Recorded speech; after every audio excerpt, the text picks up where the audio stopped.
Hello and welcome to Dean's Yard. Today it's all about the TUXING compressor. It's model TXESO62. Yep, this is it. I've had this a month now and I've used it 60 times. Twice a day, either to top up or to fill from 100 bar to 200 bar, or just under 200, 190. And this is what I found. This is my personal opinion. What I'm going to do now, give you some of the specs, what I like and what I don't like, and then we'll do a little fill up with my PCP rifle. Okay? So the first thing is, as you've noticed, where you normally put this is the, you stick it on the car battery, and you've got a little plug there that goes. Where does it go? At the front. Just there.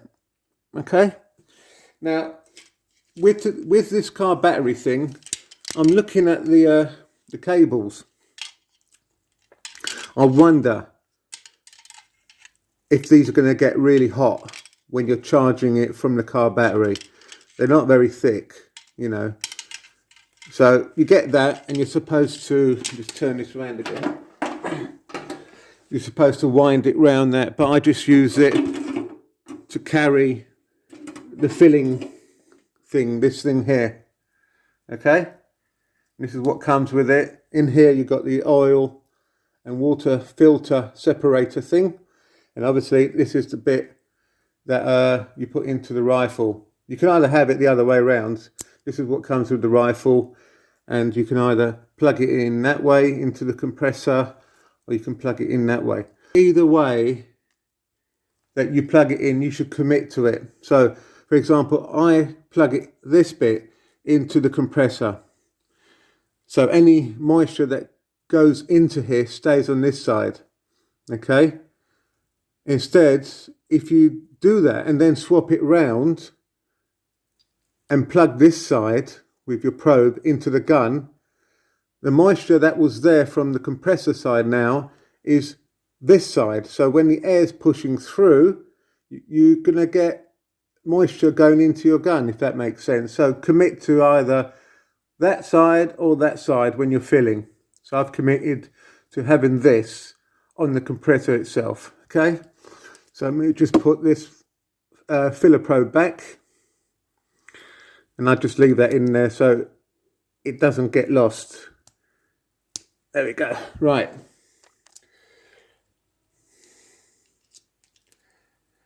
Next thing is, you've got your bleed valve when you're, once it's stopped filling, and then obviously before you do anything else, you bleed the air through and take the pressure out. It hasn't got a bleed valve or a underneath. It hasn't got a drain plug for oil or muck or anything like that. So that's one less thing to think about. Now, let me just take this off. Now, when you get this compressor, some people have experienced where they switch it on and it's gone bang. Right? And this is a fault normally from the people that actually set the voltage, because this can be set at let me just move it around, either 230 or 220 or 110. So make sure this toggle switch is set to the appropriate voltage of your country or house, whatever. So the first thing I done was make sure that this was set to 230. Well, it says 230, obviously made in China. It's got a lovely vent at the side, at the back, and loads of vents on the side. Now this vent here is actually for the inverter or converter, whatever you want to call it, the actual power supply. Well, on some other compressors, they're actually external and you have to plug them in, but sometimes you've got wires that are not very well insulated from the actual adapter inverter to the machine itself.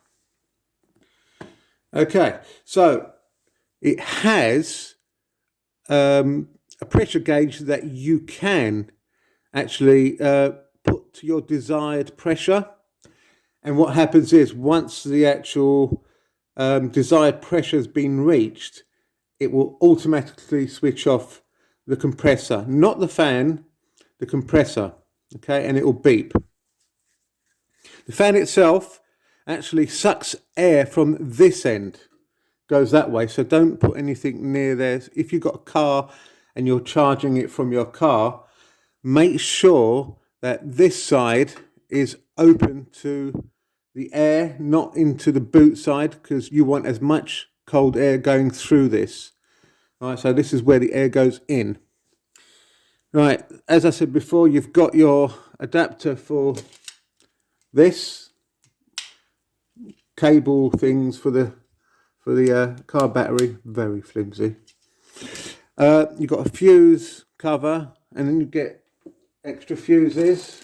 I mean, no big deal, but you get this little packet, and you've got fuses in there, you've got O-rings, and you've got filters, and I think you've got other, you know, little bits in there. You've got some burst valve plates and stuff, right, which go there. As you can see, it's only got one button, and that's for the actual the compressor on and off. And obviously this is where you connect this bit. So as I said, I've actually committed to having it always on this side. Just move the camera a bit. Okay, make sure this is pushed in well. Okay, give it a tug, I would, because what happened my first time, this wasn't pushed in well, and it was filling the gun, and I must have moved the gun or something, and this went poof, nearly got me. So that's dangerous. That was my fault. Okay, at the bottom here you have the temperature gauge or indicator, and I tend to try and keep it around the 30-35, even though I actually only top up from 50 to 100 or 100 to 200. This doesn't go above 30. All right, okay, it's not the summer yet. Okay, so what we're going to do now is, have I gone through everything? I wouldn't personally fill up anything that's over 200cc as in capacity. I think these things would struggle to fill up anything like a air tank and all that. Even if they do, they're not going to last that long because it's air cooled. You're going to put a lot of wear on these. But if you do short bursts, you know, like as I said, just top up or fill. I won't let the my tank or my gun go below 100. So yeah, so a couple of times a day I will just either top up or fill from 100 to 200, as I said. Now this is a safety thing, and it's really common sense. When you're filling up your air rifle, you know, never put your face around this bit, even though you want to have a look at the gauge. Do it from the other side. Don't do it from this side where you've got your face right above the filling bit, or either on the gun or on there. As what happened to me is that just burst out, you know, and if I had my face over it, it would have got me right in the face, and I don't think that would have been a good result. Okay. And the other thing is, I would keep my eye on the temperature, making sure that it doesn't go over 40, I think. With this actual unit, the reason why I bought this unit, because I saw online when they took these apart, there was the cylinder itself, the piston is actually going up and down instead of being laid down to go that way.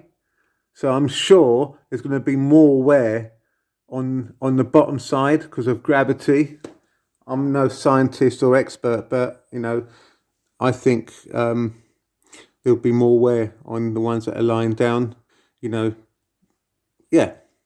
So what we're going to do now is I'll go and get the rifle, set up a stopwatch, and we're going to fill from 150 to 200 bar nearly. Okay, and as I said before, from 100 to 200 bar, it took about 2 minutes 40 seconds. So this should roughly be half the time. Okay, let me just go and get the gun. Oh, and before I do that, the other thing I thought of is really the rifle should be elevated above the actual filling compressor. So if there is any moisture, it would fall back down into the filter. Does that make sense, or is that just me trying to be clever? Anyway, let me just go and get the the rifle, and we'll do a little fill up. Okay, here's the rifle. It's the SMK. Just show you. Let me just move this out of the way. SMK Gen 3, very nice. Right, I've got the port open just here, so that's where we're going to be filling, and all it does, it just goes in there like that. Just move this closer, I suppose. There we go. Right, let me set up, put that in there. Basically this is a kettle plug, you know, kettle lead like you used to get in the old days.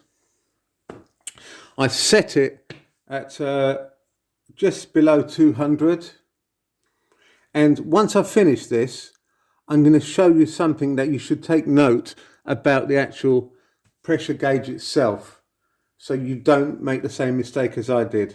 Right guys, what I'm going to do now, let's reset this. I'm going to start the compressor. It should take about 1 minute 40 or something like that.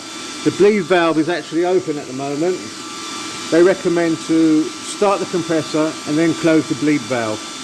And then, yeah, we'll start the actual stopwatch. So here it goes.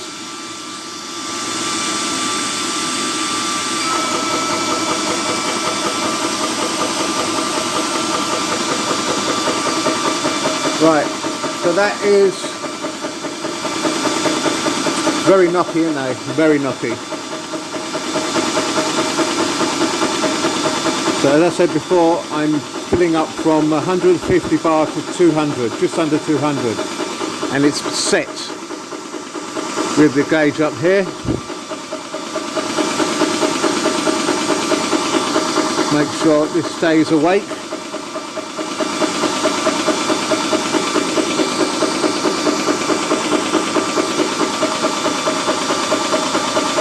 I think these are great for short bursts or filling up and topping up. I know I keep saying it, but I think that's what they're for. They're portable for a reason, to top up if you're in the field or whatever, but not to start filling up big, like 2 or 3 litre air tanks. That's my opinion. I think that they're not made for that. Right, so at 24 degrees temperature, and then we've got 1 minute, there we go. That was 1 minute and say 8 seconds. And it's done 50 bar. Not bad, eh? And I've done this 60 times since I've had it for a month. So that's what I'm trying to prove. It's, you know, you don't want to put too much stress on these compressors, because I don't think they're built for, you know, long periods of time, even though some people have used them for long periods of time. Right, let me just switch off the fan, because it's not that hot. Okay, right, the fan's switched off. Just get this, and right before, I nearly done this mistake just now, because I'm filming and stuff. Before you even go near any of these probes, guys, you have to bleed the valve, this thing here. Otherwise, you're going to get a nasty surprise. Okay, so let's get this out of the way and just bleed it.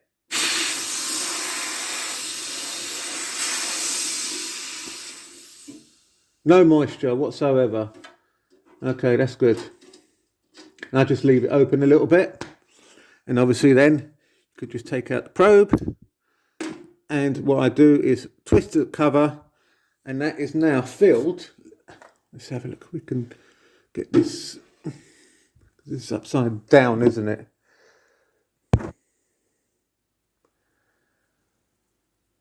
There you go. Just under 200. Yep. Right, bear me a second. Right, I'm just going to unplug this. Make sure when my one came, the actual the O-ring was missing from in there. It was in the box, just floating around. So make sure you put it back in and just use a screwdriver gently to push it in. You'll know, because when you put that back, it's going to be a lot of play. Okay. Anyway, let's move this out of the way. Let's unplug it. So what I want to show you now, if I can bring this closer to the light, right? This is very important, by the way, very important. Right, I'm going to take you off the tripod. Now, if we go towards the actual temperature gauge itself, underneath the needle, can you see that little kind of pointy thing underneath the needle? It's kind of just under there. Let me see if I can you see that? Now that's you're going to be your indicator where you actually put your desired pressure, not on one side of the needle or the other.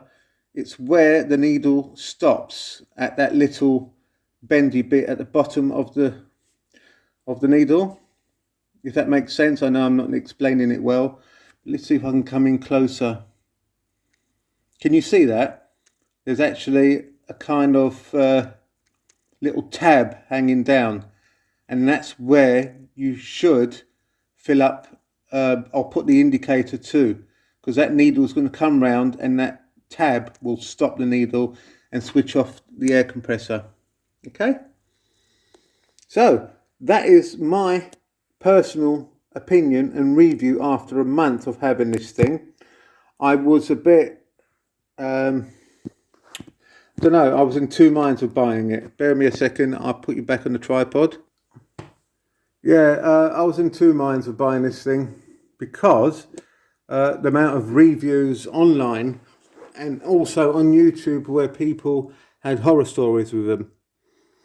But some of the guys, you know, they were really abusing them. I mean, really, you know, let them going up over 50 or 60 degrees and stuff. Well, you know, these are air cooled, they're not oil cooled. So this is my personal opinion, so please don't hate me for it. But I think, me personally, the way I use it will prolong its life, because you're not giving it a chance to get too hot and for all the internals to start expanding and wearing that quickly. Yeah, so that is my honest personal experience with the TUXING TXESO62 PCP compressor. Thank you very much for watching. If you like the video, please give us a like, very much appreciated. And I will see you on the next one. Until next time, thank you for watching. Goodbye.